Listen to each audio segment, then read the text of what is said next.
এটা আমাদের পার্টির এবং খালি এটা আমাদের পার্টির বলে নয়, ভারতের বুকে এটা বামপন্থীদের এটা চিরকালীন অবস্থান। স্বাধীনতার দিন থেকে এটা আমাদের অবস্থান।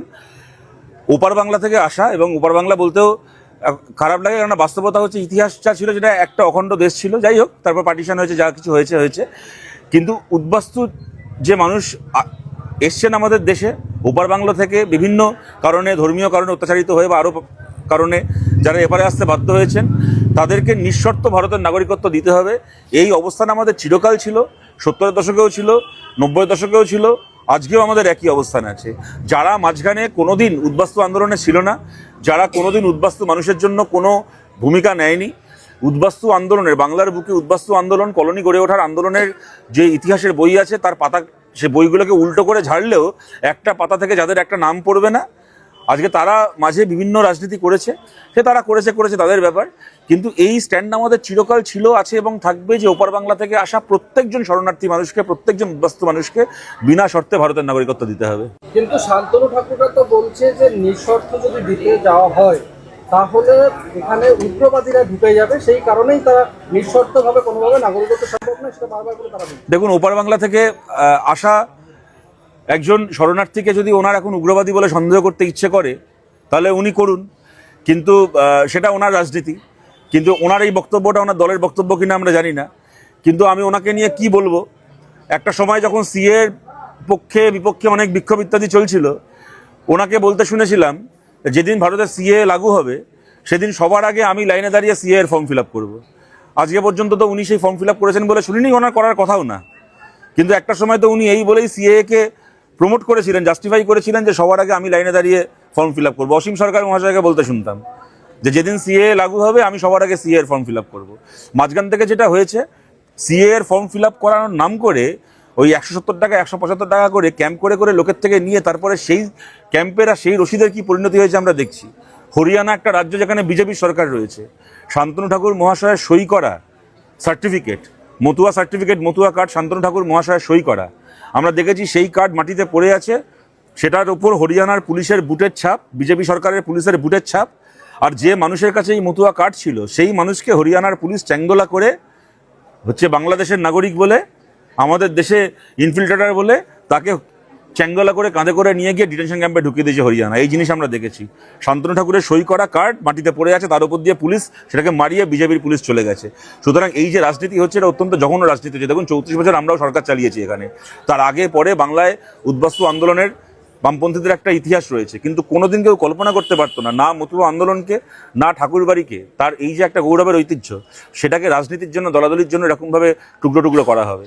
আমরা চাই, দেখুন, এখানে দাঁড়িয়ে যে আন্দোলনের প্রতি, যে লড়াইয়ের প্রতি সংহতি জানাতে আমরা এসেছি, আমাদের কাছে সেই সংহতিটাই এখানে মুখ্য। আমরা সেই কথাগুলো বলেছি, কিন্তু আমরা মনে প্রাণে চাই, আমাদের পার্টি এটা চাই, আমরা চাই ঠাকুর বাড়িও জোড়া লাগুক, মতুয়া আন্দোলন ঐক্যবদ্ধ থাক, এবং এত মানুষের, এবং মতুয়া আন্দোলন মানে তো আজকের একটা এসআইআরের বিরুদ্ধে লড়াইয়ের প্রশ্ন না, এটা স্বাধীনতার আগে থেকে আজকে 100 বছরের ওপর, 150 বছর পুরনো, যে সমাজের সবচেয়ে পিছিয়ে পড়া মানুষের সামনের দিকে এগোনোর যে একটা লড়াই, যে আন্দোলন, মানুষ ঐক্যবদ্ধ ছিলেন বলেই সেই লড়াই আজকে এই জায়গায় এসছে। সেই ঐক্য যেন রাজনীতির নাম করে, দলাদলির নাম করে কেউ নষ্ট করতে না পারে। আমরা চাই মানুষ ঐক্যবদ্ধ থাকুন। কংগ্রেস আগে এসছে, পরে সিপিএম এসছে, এটি নিয়ে শান্তনু ঠাকুর কটাক্ষ করেছেন, বলেছেন কংগ্রেস, সিপিএম, তৃণমূল একই দিনকে 3টে কুসুম। তো উনিও এসে 4 নম্বর কুসুম হয়ে যান। কে বারণ করেছে? কেউ আসতে বারণ করেছে? আমরা বলেছি যে আমাদের গাছে আর কুসুম ধরবে না। কে এসছে তো বড় কথা নয়, যিনি এলেন না, যারা এলেন না তারা কেন এলেন না, আমাদের কাছে তো সেইটা প্রশ্ন। যারা ভোটের আগে আসবেন মানুষের কাছে ভোট চাইতে, ভোটটা পেয়ে যাওয়ার পরে তারপরে দাঁড়িয়ে বলবেন যে ভোট পেয়ে গেছো, আমি মন্ত্রী হয়ে গেছি, আমি মন্ত্রী থাকবো তোমার ভোটে, আমি এমপি থাকবো, কিন্তু যে আমাকে ভোটটা দিয়েছে তার নামটা আবার এসআইআরে বাদ চলে যাক, 2-3টে ভোট এখন আর দিতে হবে না, পরের বার ভোট আবার 2-3 বছর পরে আবার ভোট দেবে। দেখুন, ছোটবেলা যে আমাকে হাতে করে ভাত মেখে খাইয়েছে, আজকে আমি নিজে হাতে ভাত খেতে শিখে গেলেও কোনোদিন চাইবো না ছোটবেলা যে আমার মুখে ভাত তুলে দিয়েছে সে কোনোদিন অভুক্ত থাক।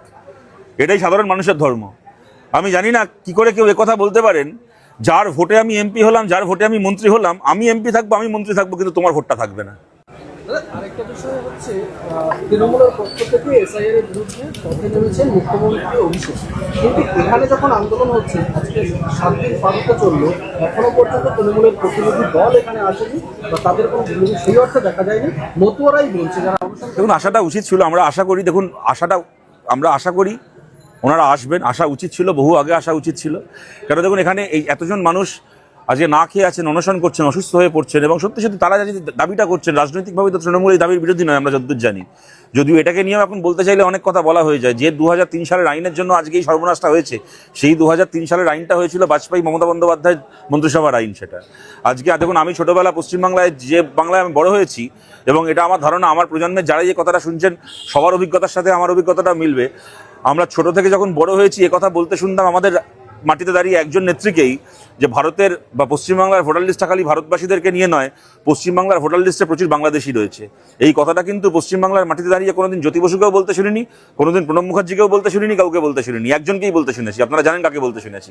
সুতরাং এখন বলতে চাইলে সেই ইতিহাস অনেক কথা চলে আসে। কিন্তু যাই হোক, আজকে যেটা পরিস্থিতি, আমরা অবশ্যই মনে করি সরকারের পক্ষ থেকে একটা মধ্যস্থতা করা উচিত, এবং করা হবে না কেন? ধরুন কেরালায় তো আমাদের সরকার রয়েছে, এসআইআর তো পশ্চিমবাংলার সাথে সাথে কেরালাতেও এখন চালানো হচ্ছে। কেরালায় তো কাউকে এসআইআরের জন্য অনশনও করতে হচ্ছে না, আর কাউকে আতঙ্কে মারাও যেতে হচ্ছে না, কেননা কেরালায় আমাদের সরকার জানে, আমাদের বিএলওরা জানে যে যেন তেন প্রকারে হোক মানুষের অধিকারকে আমাদের রক্ষা করতে হবে, নাগরিকত্ব আমাদেরকে রক্ষা করতে হবে। বিহারে আজকে বিজেপি একটা কাজ করতে পেরেছে, কেন পেরেছে? বিহারে গভর্নমেন্টটা বিজেপির নিজের গভর্নমেন্ট, তারা যা চেয়েছে করেছে। কিন্তু যদি কোনো রাজ্যে বিজেপির নিজের গভর্নমেন্ট না থাকে, তাহলে সেই রাজ্যে বিজেপির ইচ্ছে মতো সবকিছু হয়ে যাবেই বা কেন? তাহলে লাভটা কি হলো বিজেপি বিরোধী গভর্নমেন্ট থেকে? এই যে আমরা বড়াই করে বলি যে আমাদের রাজ্যে বিজেপি হেরে গেছে, এই বিজেপির হেরে যাওয়ার নমুনা যে দাঁড়িয়ে একটা লোক বলছে 1 কোটি লোককে দেশ থেকে তাড়িয়ে দেবো, অমনি তাই শুনে আতঙ্কে 5 জন মানুষের প্রাণ চলে যাচ্ছে। তাহলে লাভটা কি হলো এখানে বিজেপির হেরে? কই কেরালায় তো কাউকে এরকম ভাবে প্যানিকে মারা যেতে হচ্ছে না, কেরালায় তো কাউকে আজকে না খেয়ে বসে থাকতে হচ্ছে না। সুতরাং আমরা অবশ্যই এটা মনে করি যে রাজ্যের সরকার, মুখ্যমন্ত্রী অভিষেক বন্দ্যোপাধ্যায় তারা এগিয়ে আসুন। অভিষেক বন্দ্যোপাধ্যায়কে কথা বলতে চাই না, উনি একজন এমপি, আমাদের রাজ্যে অনেক এমপি আছেন, তিনি তার মধ্যে একজন এমপি, কিন্তু অবশ্যই রাজ্যের মুখ্যমন্ত্রী, রাজ্যের সরকারের এগিয়ে আসা উচিত।